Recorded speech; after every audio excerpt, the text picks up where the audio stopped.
అమరావతి సచివాలయంలో సీఎం చంద్రబాబు అధ్యక్షతన కలెక్టరేట్ల సదస్సులో సహచర మంత్రులతో మరియు ఉన్నతాధికారులతో కలిసి పాల్గొని మాట్లాడుతున్నారు మంత్రి అనగానే సత్యప్రసాద్. కూటమి ప్రభుత్వం ఏర్పడిన తర్వాత ఇది రెండవసారి మనం ఉన్నత స్థాయి రెవెన్యూ సదస్సు ఏర్పాటు చేసుకోవడం, అలాగే కలెక్టర్స్ కాన్ఫరెన్స్ ఏర్పాటు చేసుకోవడం. ప్రభుత్వం యొక్క ఆలోచనలు, లక్ష్యాలు, నిర్ణయాలు గురించి చెప్పడమే ఈ సమావేశం యొక్క ముఖ్య ఉద్దేశం.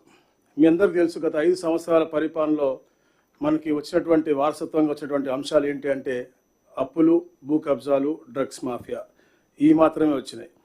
కాకపోతే ప్రభుత్వ వ్యవస్థలు ఎక్కడైతే సక్రమంగా పనిచేస్తాయో ప్రజలకు మేలు జరుగుతుందని మన ముఖ్యమంత్రి గారు ఎప్పుడూ చెబుతూ ఉంటారు. కాబట్టి ఆ క్రమంలోనే పనిచేస్తూనే ఎన్నో కార్యక్రమాలు చేసి జన్మభూమి, ప్రజల వద్దకు పాలన లాంటివంటి ఎన్నో కార్యక్రమాలు చేసి ఉత్తమ ఫలితాలు రాబట్టారు. మిత్రులారా, భూమి అంటే తల్లికి బిడ్డకి ఉన్నటువంటి ఒక మంచి సంబంధం ఉన్నటువంటి విషయం. ఆ అనుబంధాన్ని జాగ్రత్త కాపాడాల్సిన బాధ్యత మనందరికీ కూడా ఉంది. భూమి అనేది ఒక భరోసా, వారసత్వంగా రానియండి, లేకపోతే సంపాదించుకొనియండి, లేకపోతే ఇతర క్రమంలో ఎలా వచ్చినా కూడా అలాంటి భూమి కబ్జా గురైనా ఎవరన్నా లాక్కున్నా పడే బాధ వర్ణనాతీతం.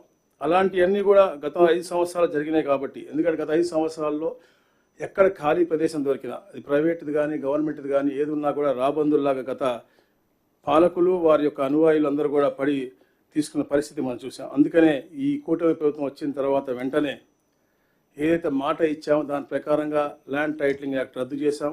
ఏదైతే పేదలు భూములు లాక్కునే విధంగా ఈ యాక్ట్ ఉందో దాన్ని పూర్తిగా చెరిపేయటం జరిగింది. అలాగే మిత్రులారా, ఇలాంటి కబ్జాదారులందరికీ కూడా వెన్నులో భయం పుట్టేలాగా ల్యాండ్ గ్రాబింగ్ యాక్ట్ ఏదైతే గతంలో 1982 ఉందో దాన్ని రద్దు చేసి గుజరాత్ మాదిరి దానికంటే ఇంకా స్ట్రింజెంట్ రూల్స్తో పాటు ఒక కొత్త ల్యాండ్ గ్రాబింగ్ యాక్ట్ తీసుకురావటం, బిల్లు కూడా అసెంబ్లీలో పెట్టడం జరిగింది. యాక్ట్ అయ్యి కూడా రాబోవటం జరుగుతూ ఉంది. దాంట్లో ఎవరైనా కూడా ఈ ల్యాండ్ కబ్జా చేశారు అని ప్రూవ్ అయితే 10 సంవత్సరాల నుంచి 14 సంవత్సరాల దాకా వారికి శిక్ష పడే విధంగా, అలాగే ఏదైతే నేరం పెట్టారో ఆ నేరం చేయలేదు అని అతనే నిరూపించుకునే విధంగా ప్రత్యేకంగా రూపకల్పన చేసినటువంటి చట్టం ఇది. కాబట్టి రాబోయే రోజుల్లో పేదవాడికి భూమి మీద హక్కు తప్పకుండా ఉండే విధంగా కూడా చూసే విధానం కూడా మనం చూస్తూ ఉన్నాం.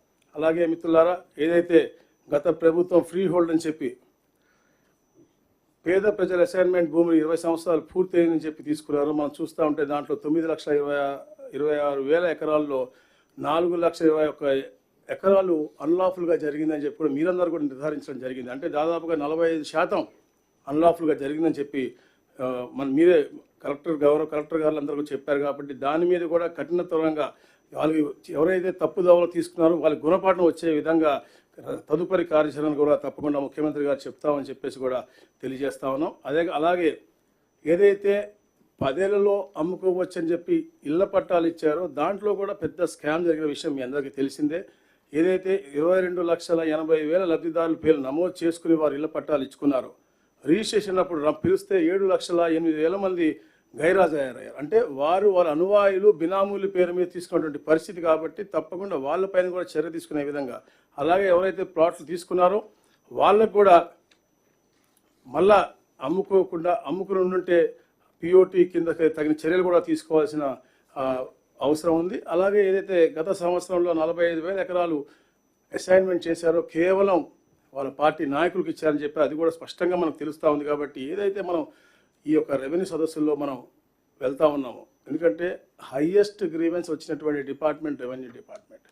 భూమి వివాదాలే అత్యధికంగా వచ్చినాయి. ఎందుకంటే ఈ ప్రభుత్వం ఏర్పడి 6 నెలలు అయింది.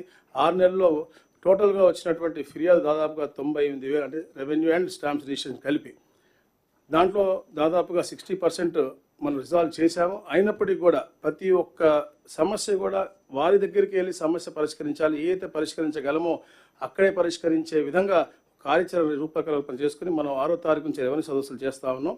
అవి కూడా గ్రాండ్ సక్సెస్గా చేయాలి. ఏవైతే అక్కడే చేయగలమో అయ్యే చేసి, ఎవరైతే అధికారులు దానికి తప్పు చేసిన ఎవరు చేసి ఉండుంటే వాళ్ళకు కూడా సస్పెన్షన్ కూడా చేసే విధంగా, ఎందుకంటే అధికారులు ఎవరైతే డబ్బు కాశపెట్టి చేశారో వారిని కూడా విడిచిపెట్టే విధంగా కాకుండా ఏదైతే మనము రెవెన్యూ సమస్యల పరిష్కారం కోసం తీసుకొచ్చే చర్యలు ఏవైతే ఉన్నాయో, ప్రవేశపెడుతున్న కార్యక్రమాలు ఏవైతే ఉన్నాయో, రెవెన్యూ శాఖ చరిత్రలో ఉండి అధ్యయనం చేసే విధంగా ఇవన్నీ కార్యక్రమాలు కూడా మనం చేయాల్సిన అవసరం ఉంది.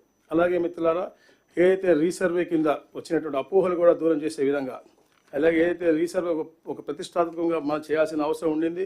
గత ప్రభుత్వం ఏదైతే వాళ్ళ ఫోటోలు సర్వే రాళ్ల మీద వాళ్ళ బొమ్మలు పెట్టుకునే విధంగా చేశారో అవన్నీ కూడా తీసేసి, ఎందుకంటే ఈ ప్రభుత్వం వచ్చిన తర్వాత సర్వే రాళ్ల మీద ఫోటోలు తీసేయడానికి, ఎందుకంటే అప్పుడు ప్రజలు భయపడిపోయారు ఎవరో ఫోటోలు ఉంటున్నాయి మా సరిహద్దుల్లో అని.